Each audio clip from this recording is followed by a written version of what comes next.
Hello and welcome. This is Ruta Naujokaite, and you're listening to Lithuanian Dream Podcast, a podcast exploring ideas about contemporary Lithuania. Today, we're going to speak about modern art in Lithuania. I invited the head of Mo Modern Art Museum, Milda Ivanauskienė, to share her ideas about the museum itself and the approach of having a museum during Corona times. So Mo Museum is one of the most popular museums in Lithuania. Contemporary art in this museum is something that helps you to understand the culture and really adds to the experience, I think.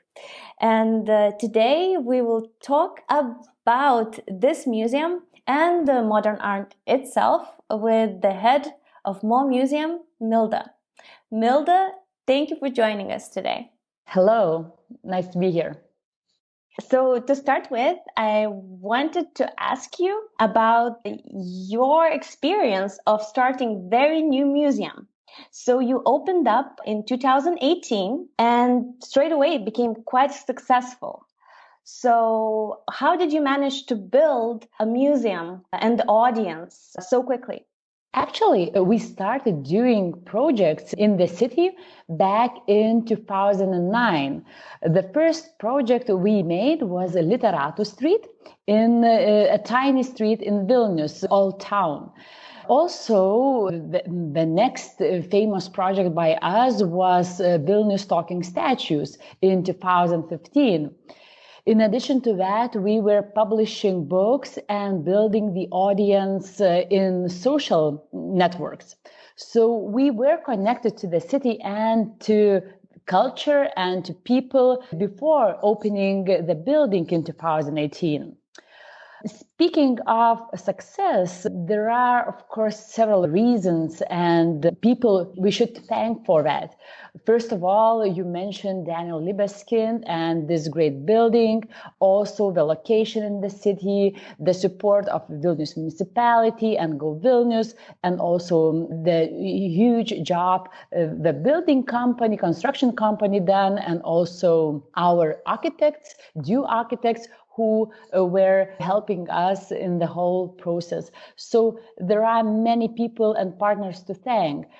In addition to that, our team made a huge job. But I have to finish with this because one of the biggest reasons for that is that Vilnius city needed this type of cultural place that would be progressive, modern, open, accessible, warm, welcoming, and this all are the comments by our visitors. So I believe this is a really important thing why we were successful. So how did you use the feedback you received for 10 years of establishing the museum without a building and incorporating that in the museum itself? We had a challenge to meet the expectations because we felt that the museum is being waited for and to open something completely new in Lithuania with a new approach and a new vision, something fresh, was kind of a challenge and stressful moment to meet all the expectations maybe we already had created. But also, I would say that Vilnius has become a vibrant cultural city, and we were lucky to be able to create something that really fit with that. Yeah, and you're actually doing very well. I think you're the most liked museum in Lithuania. I checked your Facebook. You have like 50,000 followers. It is immense for a museum, for sure. And 22,000 on Instagram. Wow, this is amazing. So you guys who are listening, go ahead and follow Mo Museum on the social media. They share a lot of great content. Not just video, not just pictures, video, text, very different formats. It's really good. And yeah, so you are really a showcase of a museum having social media presence.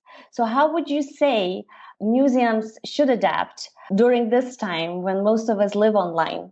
So the whole world had to deal with the new reality in the pandemic. But on the other hand, even before the pandemic, not everything, but the digital was important as well. And our goal is to connect with people. We work hard to meet people where they are actually. And online is the often place to meet nowadays. Especially in this time of the pandemic, museums need to find a way to create engaging and inspiring content. We need to adapt to online, not, as I mentioned, not only because of pandemic, but mainly because of the reason that our audience is there. And so we need to adapt to online. And for me, there are mainly two reasons for that. One is accessibility, and accessibility is good, and online really helps for accessibility as it reduces all the barriers, social, financial, geographical, or any kind of the barriers, and we may meet people where they are. And the next thing is we need to adapt to people's habits. So, for instance, someone like teenagers or young adults are used to listening to podcasts. So why not to bring the content in this format that is the format they are familiar with?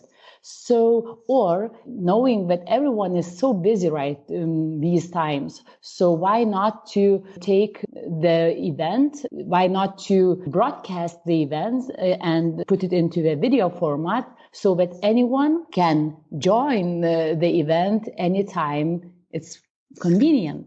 Yeah. And so do you think that some of these strategies will stick and you will continue, for instance, broadcasting the events? Or will you try to bring for some of the events or some exhibitions people inside the museum? So, of course, we are working hard to bring people to the museum, and this is inevitable. But this is not just the only goal or the only way we are looking at things. So I believe that these practices will stick as these practices bring art to more people, and this is our goal.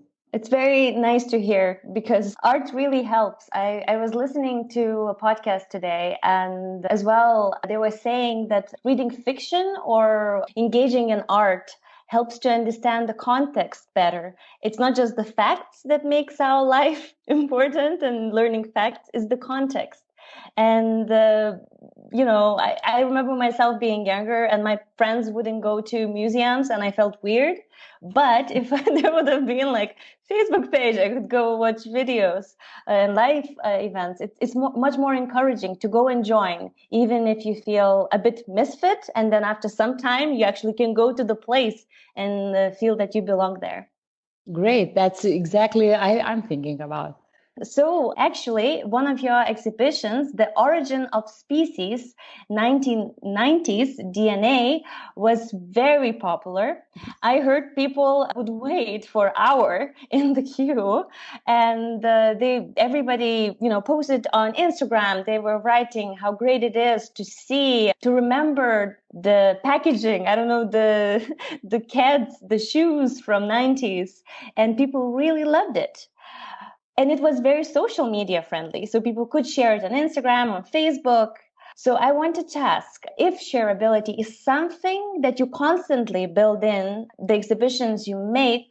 Yeah. Is it important to you as a gallery? And is it consciously thought about when you engage with artists and you talk with them how you're going to show their art? In my view, things are most shareable and liked when they are really awesome and interesting. And we would not ask for artists to make something that we suspect would be shareable on Instagram, but we try to make exhibitions that are captivating, that are engaging, that really inspires people. And also, it is important to explore themes and topics that relates to many or that sparkles some conversations and connects us to each other, so to one another. So I believe this is more important aspect rather than just purely thinking about Instagram ahead.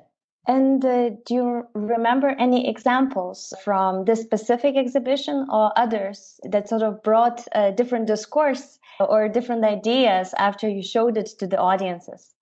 This exhibition you mentioned, 90s exhibition, was really interesting exhibition to follow in terms of following the reactions of people.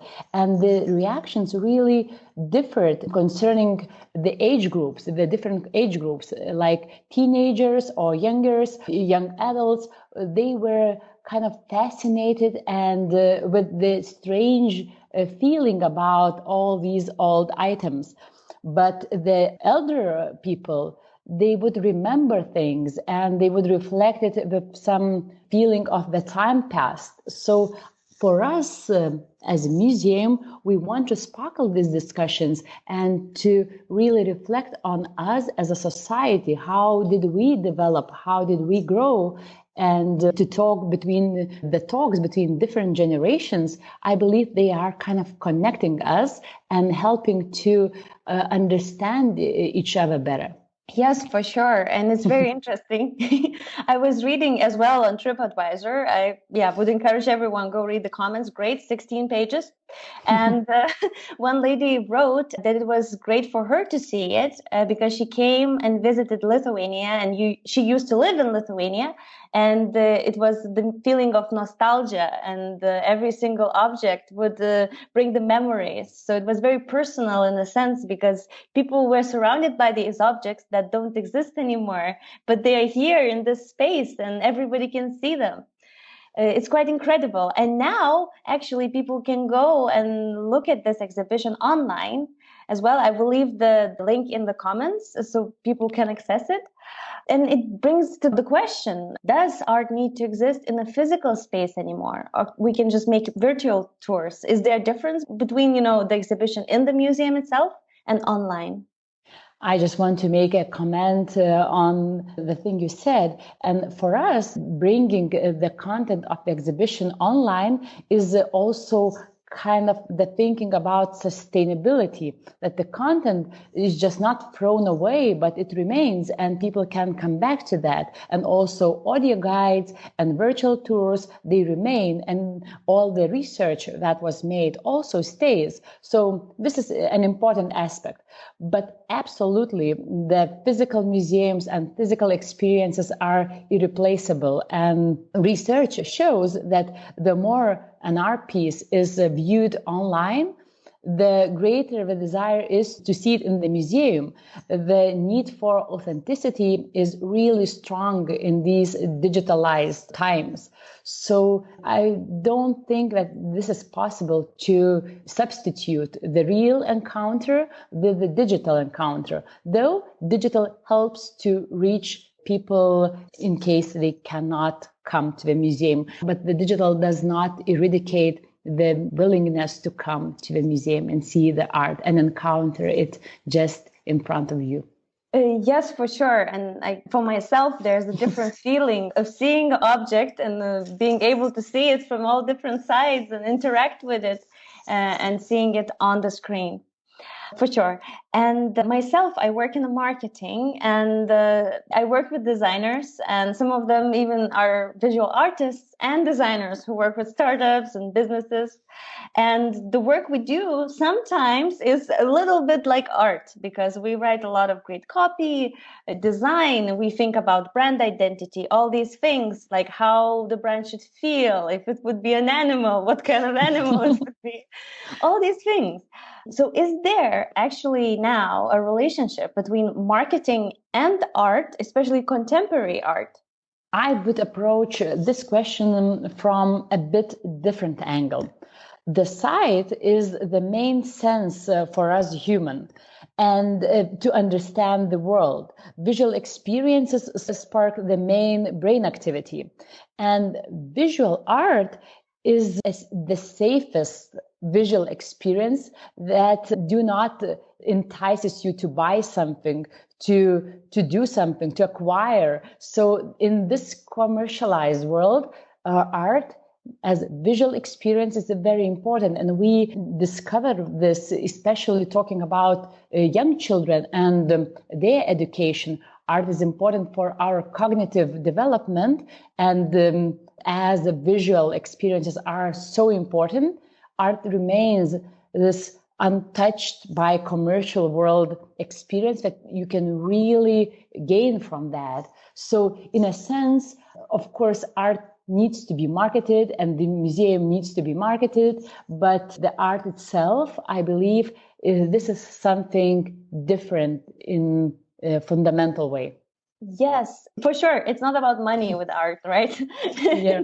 And for kids, for instance, talking with parents, that if knowing that the visual experiences are important for cognitive development, and knowing that our world is bombed with visual commercials, so this allows us to get some good things, not being tempted to buy something or get something. Yeah, actually, I experienced that. I went for like a silent meditation, Vipassana, for 10 days with no like speaking and radio and like you just in one place all the time. And we left. We started speaking with each other and then we stopped in the gas station and I come in, there's a radio and then there's all this like colors and a lot of things just talking with me. And it's amazing that we get used to it. But when you're in silence, later you start understanding that all these colors and all these signs are used to get your attention. And it's sometimes really cluttering our minds as well. Yeah. So art is safe for that and important for cognitive development. So talking about cognitive development and quarantine, what about the art and quarantine? Is it being reflected now in the art? And is art imitating life now as well? Life and art are inseparable and they are really interconnected. And I believe that for sure quarantine has an impact on artists and consequently it will have an impact on art. However, these processes are really very subtle, and I wouldn't say that art is just imitating life. I would agree more with the idea that art reflects things, discusses the life and our structures we live in. And can you see any reaction from the art world of going more digital because now this is the way to access the audiences, or maybe some artists now are really working on their art because there's no more distractions? Can you see anything from the artists themselves? I believe both ways. Also, digital art and having a possibility to directly communicate with audience is always something some artists try to gain from or work on these practices. But also, I've heard so many reflections about this time for kind of calm, concentrated and devoted to just silence, being with art, with your practices, what you do.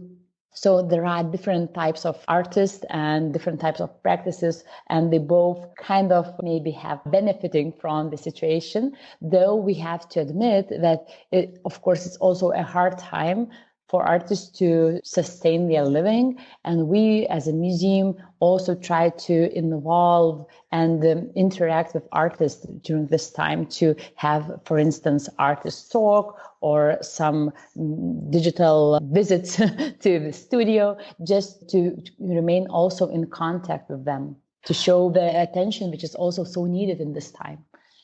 So yeah, tell us more about what kind of strategies you used during quarantine. I have seen it on your website. It's the podcast, the blog, there are live events. You even brought the art outside. So you put it on a different exhibition places in Vilnius. Can you tell me more about different strategies and why you did it actually? And how did you decide on these specific tools? So For us, it's always about connecting to people and bringing art to them. And just as the first quarantine hit, we sit together with the team and decided that we need to make specific newsletters for people, like Art to Your Home, where they would get some inspirational stuff, some artistic content to really get to know better art or artists. And we started working on that, and the feedback was great. Our number of subscribers doubled, and we got really nice feedback about that. So we were encouraged to go further, and we set up with our national broadcaster LTV Mo Olympics, the virtual art games. And also we published 20 art stories on prime time on TV. So all these little things showed us that art may be brought to our audience, even though the museum is closed. And then the second quarantine came. We were more prepared for that, and we were thinking already in advance, what could we do? And the blog and the podcast were the ideas we were developing already from the summer. And we are really happy to have this platform to connect to our audience. And the exhibition outside the museum, all billboards in Vilnius with the art pieces, I believe this is just a nice, through a little nice inspiration. It cannot replace really art in the exhibition, but still just to have nice, non-commercial images in the city. It's quite nice. And then actually, maybe there are less commercials, at least in Berlin, where I live. During last quarantine, there was no commercials on the street, simply. The companies that put the commercials on billboards, they didn't have anything to put. And then the council as well just put like, we're going to recover messaging. And it's nice that there's art. It gives hope. And there's a little miracle find on a billboard going around. So it's we invite people just to wander the city and just take pictures and get some presents from us as well. Wow, so there's a shareability as well in that. Yeah. Quite cool. So to the listeners who are watching as well on YouTube, I have behind me a painting, and Milda as well has a painting. So, but mine is more classic, and I think yours is more contemporary, right? And there's a little bit of friction between these two different art forms. Some people say that the classic art is more timeless and the modern art is more fashionable, it's more contemporary, it's more popular at the time. But then after decades, it's not going to be as popular because the fashion changed. Would you agree with that? Or would you say that actually the popular or modern art becomes classical with the time? And how would you describe that relationship between these two streams of art? Yeah, I would definitely agree with the last notion you said. I would approach this question asking or saying that the Impressionists were once contemporary and were on one hand fashionable, and on the other, just neglected or not recognized as serious artists. So modern art from the 60s or 70s or the music from 80s used to be contemporary at a certain moment, and now it's kind of a classic. So I would ask a question, what really the term classic or timeless means, because we have many examples of old art that would have this title of classic art, which stays in the closets, in the storage rooms of the museums, and is unseen and unknown by the audience. And is it still timeless? Or having the old piece hanging in the museum right now and being viewed by contemporary viewer, bringing his context to the piece he sees, makes it the piece contemporary or more relating to our times, our problems and our issues. So I really don't see the friction. Maybe the friction comes from I understand or I do not understand, but this problem is also being addressed by the museums and by the guided tours. So just to help people to feel more connected to visually maybe not that obvious art. And I just would add to that what we have visual thinking strategies, the educations on visual thinking strategies that exactly help people to feel more competent and more empowered to approach the art piece and feel and interpret it in with the knowledge we have now. Yeah, it's the accessibility of actually just feeling that you understand what's there. And exactly. It's quite beautiful concept that everything is art, to be honest, and like artists see it and just show it. And it's beautiful that, yeah, it's not something for somebody, it's for everyone, and everybody should have a right and feel that they can engage with it. It's beautiful that you have these workshops. Is it online or? We do have now, I may be not correct with the title, but the art conversations, and we even have an educator who is coming from Belgium, and she makes these educations online, having a group from the whole world, from United States, Australia, and you name it. And they are watching the pieces from our collection and discovering and feeling connected even to Lithuanian art. And that's a beauty. We can connect through art really globally, not just locally, not just the family, but also the family members, with ourselves. So art is a huge tool for feeling meaning, connection, and togetherness. Yeah, so let's try. What would you advise to a person that never been to that workshop and they would like to now be more familiar with art and say go to the museum or to your virtual exhibition? How they should approach art? Is it different? Should stand very close and then go a few steps back, or what are different maybe simple technique, 3 points to keep in mind to engage with it more thoroughly? So as I have mentioned, this visual thinking strategy, it is based on 3 questions.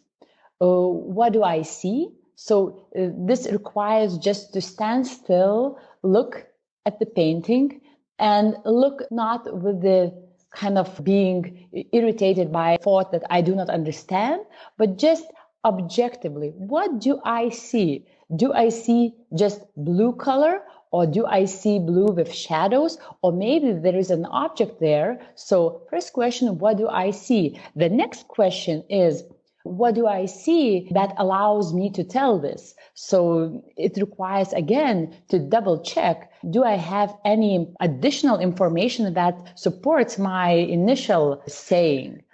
And the final question, I might have forgotten that because I'm not a real educator, but the essence is that we just go deeper by asking the questions, putting the questions to ourselves. So, and this little technique, just to observe the painting, to ask the question, what do I see? Why? What allows me to tell that I see what I see? And this already a starting point just to try to be connected to the painting better. Nice. It's very nice, sort of listening, quiet time with the painting and just like letting to be alone without distraction.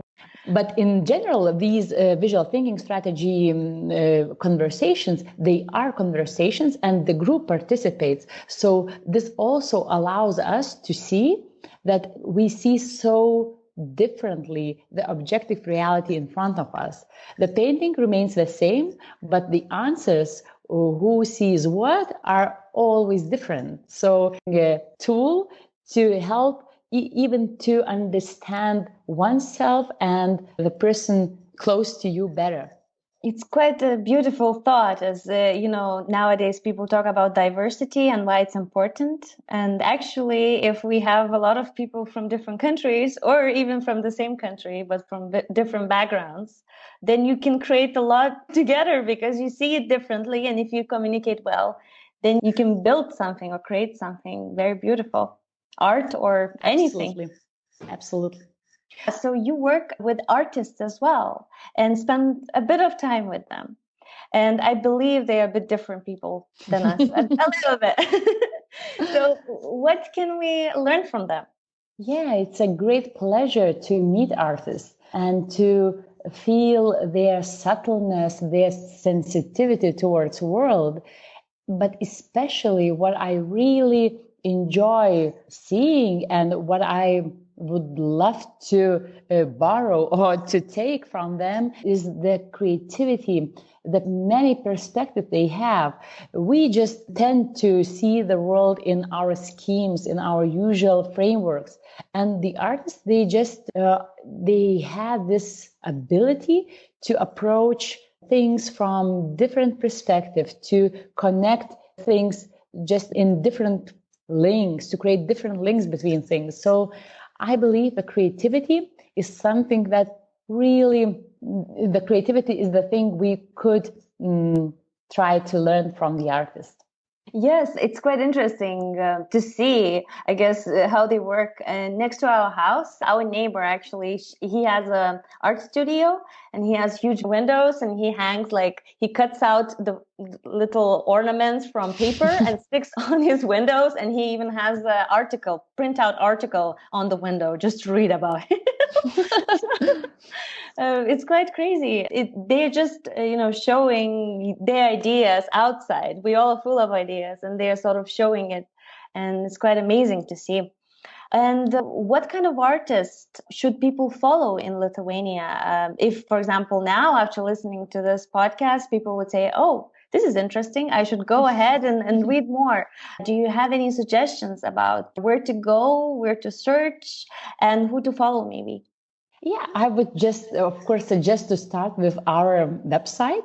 We have a website where all artists are represented with some little stories, with all art pieces we have in the collection. And also in the podcast, we have talks with artists and also on video formats, some interviews and meetings with them. So really, I would just suggest going and scrolling a bit and looking for an art piece which grabs the attention. And then just dig deeper, go into the profile of the artist and get some information about him or her. And for sure, I have looked at it. You have amazing archive, and it's quite incredible. Like you do quite a good work with that website because it has so much great content. And didn't have a chance to listen to the podcast, but I will. And it's quite great, I guess, for the long walks, as we cannot go anywhere nowadays except walking, to listen to some podcasts and to actually get inspired, even online, looking at online exhibitions or reading a text or articles about what inspires artists too. Exactly. And we can also follow their view on life, the issues we face. And these views are always a bit different, bringing some new perspectives. And I believe this is something we can really benefit from in this dark time. And what topics do you think Lithuanian artists are quite interested in nowadays? Are there any trends in the topics they discuss with their art? Of course, I would see some shifts in the themes artists follow and brings in with their art.